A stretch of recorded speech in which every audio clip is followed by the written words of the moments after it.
I'm a bit worried about Unleashed. It's a bit of a hit and miss, and I guess that's why Riot really had to drop that ultimate rarity. Riot is adding in a special new high rarity card. It's going to be around Baron. As I mentioned in one of the other videos, turn away now if you're a little bit squeamish.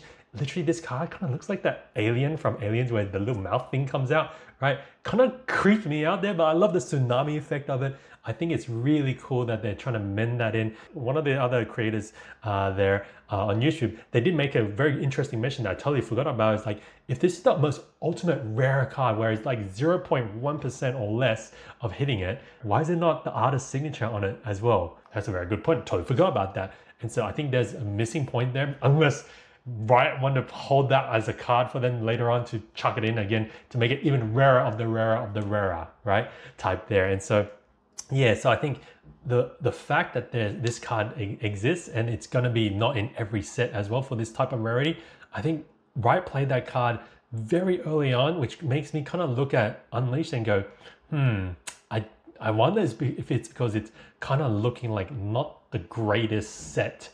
In my opinion here, right, of pure art look wise. And so let's go in ahead and let's jump in and look at these other over numbers and then assess it all here, because I think it leaves some very big questions here. And so like, if you ask me, like, this is a whole jungle set, right, all focused on the jungle role from League of Legends here predominantly. And so like, I like that they're including all the creatures in there, like, you know, blue buff, red buff, right? You got the scuttle crab, and then you got like Rift Herald as well, right? There, I'm looking forward when they add in the dragons as well, like really focus on that. There, I think that would be really cool. But looking at these cards already, the over numbers, like, to be honest, like, the artworks don't really stick out to me, to be honest here.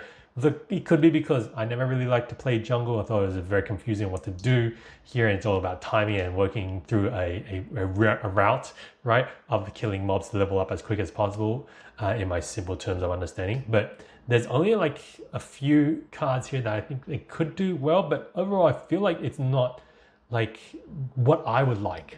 The really coolest stuff is the Poros and how they're doing this connected artworks here. It's not signed or anything like that, but these Poro over numbers, oh man, I'm a Poro chaser, right? I have a Poro collection I'm trying to build there, and just excites me to see all of this. I'm surprised that, you know, with it being in the snow and all that they didn't save it for something like, you know, more of the end of the year thing, like the Radiant set there, so that's closer to Christmas and all of that as well there. But I'm just excited that I think they're going to be really expensive too, like highly sought after here, even probably more than some of these other over numbers that are in existence here.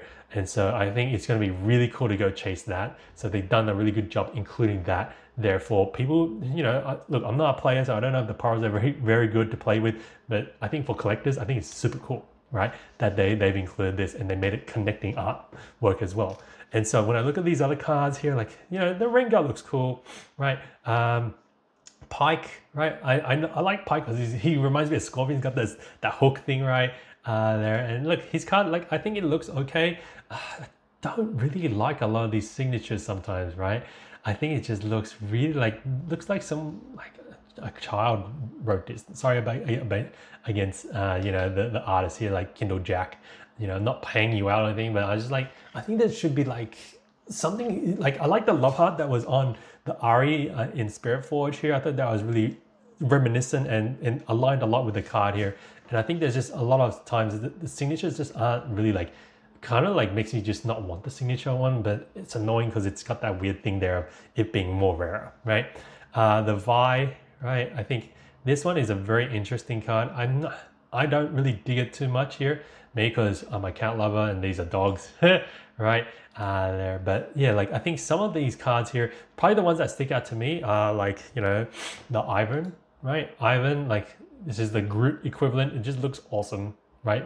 Very cartoonish, very, like, how would I say it here? Like, it's not Pixar-esque, but somehow it kind of gives me that vibes off it there, and I think that's pretty awesome. There, I think that's going to be sought after here as a good collectible. The Diana is the one that's been of very big interest and debate here of whether it's a nice representation of Diana. I think the card itself, it looks cool, the anime look, but then just the face, the anime chibi style, I don't dig it, right? Makes a, yeah, I just don't like the like lolly kind of look there.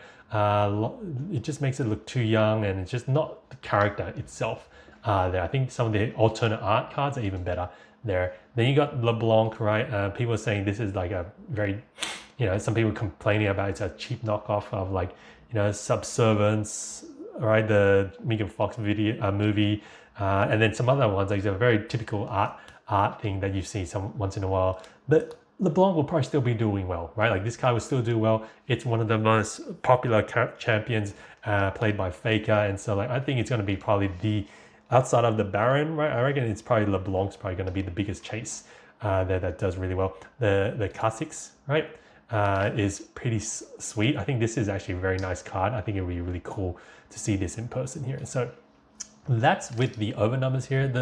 The lease, not lease in. What's it called here? The the Master Yi, right? The Master Yi card. I think it actually looks cool, but kind of like, I reckon that kind of like belongs in more like Spirit Forge.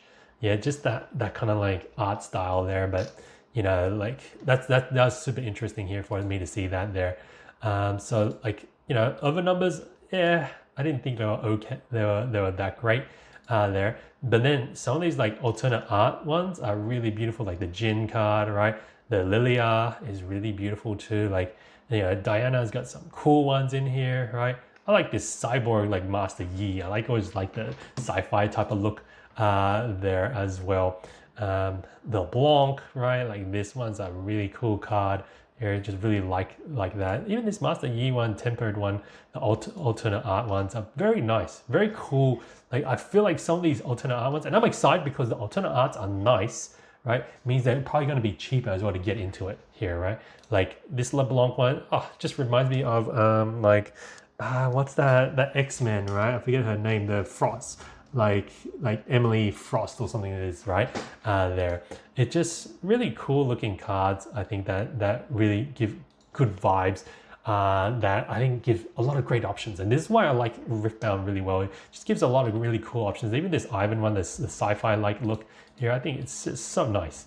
And not only that, the runes, right? Like I think the rune cards are actually a lot better than the ones that were in Origins and Spirit Forge, and I'm super excited. I hope I can pull this Order one, right? I think the Order one probably looks coolest of all of it there. And so like that's my look here. I mean, like there's a bunch of other stuff in here. They do roll in the XP mechanic now, which look, I don't really know it too much. Kind of makes sense because of like it being in a jungle theme here. But I think there's a reason why the Baron ultimate rarity card was dropped in here, not just to unveil it, but I think like looking at it, a lot of these champions here, I'm like, where is Kindred, right? Where is Pantheon, right? Whereas a bunch of other like jungle ones, I think they could have been. People were thinking like, oh, Unleashed has to kind of like do a little bit better than Spirit Forged here. Otherwise, the whole secondhand market's not going to go great. Honestly, I think from what I'm hearing, it's like the print runs are still very similar to Spirit Forge, so it'll still be quite available for players. And I think that's needed here for the long-term health of the game. And so I don't buy like these, I don't invest in Riftbound to hope that they're going to double in like 3 months time or anything like that, or hold up value. I know it's a long-term game. I know this is a new game. It's going to take some time still for it to find its footing. And I think they have some good stuff in here. I think Unleashed is not going to do like phenomenally amazing as like Origins. Nothing's going to be doing as good as Origins, I think, for a while here. But I think this is, if in my own opinion, is like it just feels like it's a weaker set here than what I would like it to be. But that's why they dropped in this like connected artworks, right? That's why they did the overnumbered Poros. That's why they did. I mean, unless the Baron, ultimate rarity Baron, is like just super hard and hits that kind of like Magic the Gathering, like high level, I think it's like mythic, right? Cards that are super rare, like the One Ring and the Chocobos, right, from the Final Fantasy set, and the Soul Stone from the Spider-Man set. Like if it hits that type of like the 5-figure type of numbers, then I'll be super shocked, right, that this set does well. I don't think the Baron Nashor is going to hit like that $10,000 mark. I'd be super surprised if it does.